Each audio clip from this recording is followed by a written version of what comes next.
Olá pessoal, mais um vídeo no canal Vene Casagrande, um vídeo para falar do Flamengo, que estreou com derrota na Copa Libertadores da América, perdendo para o Aucas fora de casa por 2-1 e de virada. A gente tem muita coisa para falar desse jogo, mas também temos que falar sobre as declarações do Vitor Pereira após a partida. Porque para mim, as declarações dele foram um tapa na cara do torcedor. As declarações, na minha opinião, foram bem piores, mas bem piores que a atuação do time na estreia da Libertadores. A gente tem muita coisa para falar aqui, porque Vitor Pereira parece viver em outro mundo, ou está querendo fazer o torcedor de palhaço, porque não faz o menor sentido o Vitor Pereira dar as declarações que ele deu ontem. Mas a gente vai comentar sobre isso. Vamos falar também de uma reunião do Conselho Deliberativo do Flamengo, Conselho Deliberativo convocando uma reunião importante para o dia 18 de abril. Temos muita coisa para falar no vídeo de agora.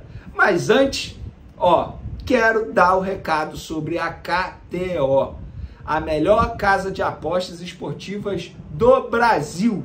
Lá você vai encontrar as melhores odds, os melhores mercados, vários campeonatos, vários jogos, não tem só Libertadores, tem a final do Carioca se aproximando aí no domingo, lá você pode fazer uma fezinha e ganhar uma grana extra. Você não pode perder essa oportunidade, sabe por quê? Utilizando o código VENE, você terá direito a bônus. Olha que coisa maravilhosa! Corre lá no site da KTO e utilize o código VENE. Lá você vai, com certeza, você vai ficar maravilhado, vai ficar muito feliz com o que você vai encontrar lá. Então, não perca mais tempo. Utilizando o código VENE, você terá direito a bônus, beleza? Vamos para as informações. É o seguinte, galera, primeiro, o Conselho Deliberativo do Flamengo convocou reunião para o dia 18 de abril para deliberar os seguintes assuntos: apreciação e votação da prestação de contas do exercício de 2022 e exposição do presidente do Flamengo, Luiz Rodolfo Landim, a respeito do projeto Gávea Século XXI. É um projeto para melhorar a Gávea, sede do Flamengo, bacana, legal demais, mas acho que o Rodolfo Landim tinha que aparecer para falar sobre o futebol do Flamengo, porque é lamentável o que está acontecendo no Flamengo atualmente. Vamos falar primeiro das declarações do Vitor Pereira após a partida para o Aucas, que o Flamengo perdeu por 2-1. Antes de mais nada, que escalação foi essa, Vitor Pereira? Que escalação foi essa? Marinho atuando na ponta esquerda. Todo mundo sabe que Marinho não atua na ponta esquerda. E só uma coisa, galera. Eu não fiz live ontem, após a partida, porque eu tive um problema particular seríssimo. Seríssimo. Inclusive, eu queria agradecer a Polícia Civil aqui de Caraí, Niterói, onde eu moro, pela forma como conduziram a minha situação particular. Não vou entrar mais em detalhes aqui, mas fica o meu agradecimento aqui, porque muitos que me atenderam ontem, muitos policiais que me atenderam, os delegados, grande maioria ali me reconheceu, acompanha meu trabalho. Agradeço novamente, parabéns pelo trabalho de vocês, porque muita gente não reconhece o trabalho dessas pessoas que são muito importantes no nosso dia a dia. Obrigado, Polícia Civil, obrigado ao pessoal da delegacia aqui da 77 de Caraí, de verdade, valeu mesmo aí pela atenção. Então, por conta disso, por conta desse problema particular, não fiz a minha live pós-jogo. Então, no vídeo de agora, eu vou falar sobre o que eu achei da partida. A começar sobre a escalação. Marinho na ponta esquerda não existe. Que zaga foi essa, Vitor Pereira? Você utilizar Rodrigo Caio, Pablo e Felipe Luiz na altitude, 3 jogadores que a gente sabe que fisicamente não estão nada bem. O Pablo não jogava há um tempão, recém-recuperado de uma lesão grave muscular. Rodrigo Caio, a gente sabe que a parte física dele não é mais das melhores. Felipe Luiz, idade avançada, você vai colocar esses jogadores para jogar em linha e correr desesperadamente atrás dos atacantes. Inclusive o gol do Aucas, que foi anulado pela arbitragem, que na minha opinião foi até bem anulado, porque teve uma falta em cima do Varela, é gol de várzea. Gol de várzea, gol de pelada. Parece a pelada que eu jogo final de semana. Inclusive, o segundo gol do Alcaís, o gol da virada, foi muito parecido. Uma bagunça o setor defensivo do Flamengo. Vitor Pereira, parece que você não treina o time. Em mais uma escalação que você colocou sem treinar o time. Mais uma escalação. Mais uma escalação que pegou muita gente de surpresa. O Wesley na lateral direita, para que isso? Para que isso, Vitor Pereira? O Marinho na ponta esquerda é o retrato do Vitor Pereira comandando o Flamengo. Não faz o menor sentido. É uma desorganização total. E a diretoria do Flamengo contratou o Vitor Pereira e não renovou com o Dorival Júnior, sabendo que o Vitor Pereira trabalhava dessa forma. Que é um treinador que escala conforme o adversário. Que é um treinador que não trabalha um time titular, e ele já deixou isso muito bem claro. E, após a partida, para mim foi o pior. De verdade mesmo. As declarações do Vitor Pereira, para mim, são um escárnio. É um tapa na cara do torcedor. A começar por essa declaração, que na minha opinião é o absurdo, beira o absurdo. Abre aspas. Fizemos um bom jogo. Das duas, uma. Ou o Vitor Pereira não tem uma autoanálise, não assistiu o jogo que a gente assistiu, ou ele está de deboche, ou ele não conhece a história do Flamengo.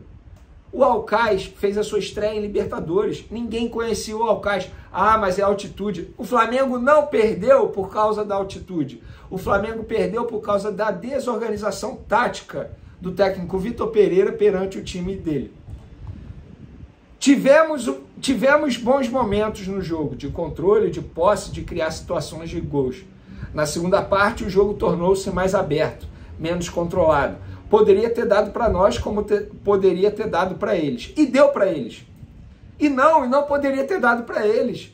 O time do Flamengo que entrou em campo disputa título do Campeonato Brasileiro. Everton Ribeiro titular, Gabigol titular, Pablo, Rodrigo Caio, Felipe Luiz, Vidal, com todo o respeito. Eu tenho certeza que vários jogadores equatorianos ali após a partida pediram para tirar uma foto com o Vidal, pediram para tirar uma foto com o Gabigol, Cebolinha, Gabigol e Cebolinha discutindo dentro de campo, o time totalmente nervoso.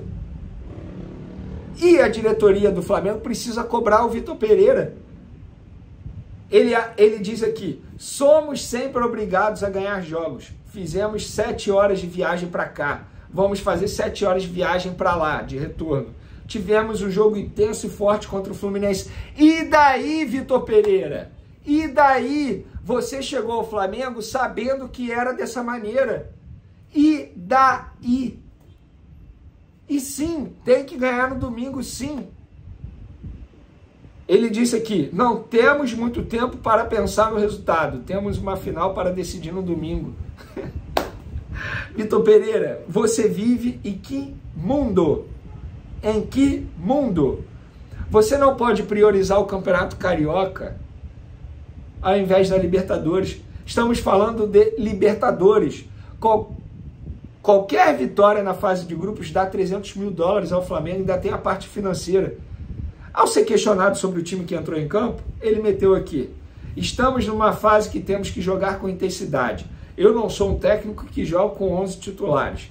Vim para trabalhar com muitos jogadores. No domingo somos obrigados a ganhar o jogo. Sim, você é obrigado. Não só pelo resultado que você construiu no jogo de ida, 2-0. Mas pelo momento. Pelo momento. E o meu maior receio, pessoal, sabe qual é? Para mim, o Vitor Pereira está indo no mesmo caminho do Paulo Souza. Vai fazer uma boa primeira fase aí, fase de grupos da Libertadores, bem, porque o grupo do Flamengo é um grupo fraco. O Flamengo tem a obrigação de ganhar dos três, em todos os jogos. Perdeu na estreia. É um grupo fraco. Meu medo é o Vitor Pereira fazer uma fase de grupos bem.